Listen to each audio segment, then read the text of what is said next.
After teaching 120 hours with Preply in 3 months, I am ready to pack. I've officially put my account on Invisible.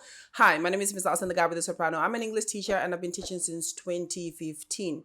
I joined Preply back in October and I got my first student the last week of October, and I've since had a class almost every single day. Yes, but the first month, November, wasn't like the best. Things picked up in December and in January. I'm shooting this on the last week of January and I've already put my account on private. So here is why. First and foremost, Preply, it's you have control of your students, you have control of what you can do. So me being a teacher, I have a full-time job. I teach and I create my own material. So I decided by choice that once I joined Preply, I'm going to create my own material. So being a creative, you know how exhausting it is to have good material.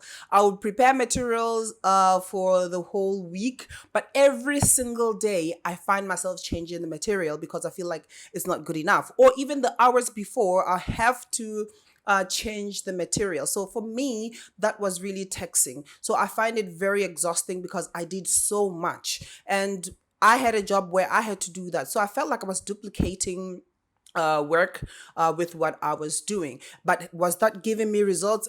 Definitely.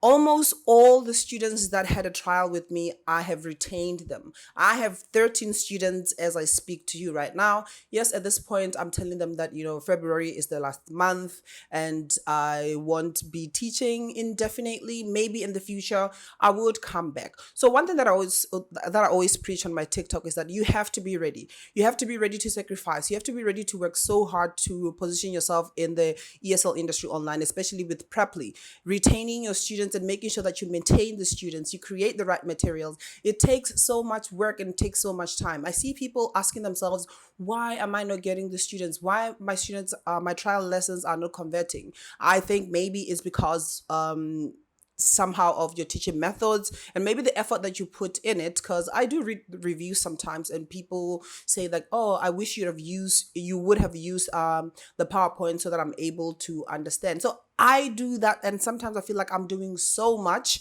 to a point where it's exhausting. I already teach online. I have another company that creates everything for me. I just need to show up and do the teaching. That is where I am going right now. I'm going to focus on that company, and then after a while, then maybe in the future I will come back to Preply. But now this is my goodbye. Is Preply really bad? It is not really bad. You have to just work hard. I'm not ready yet.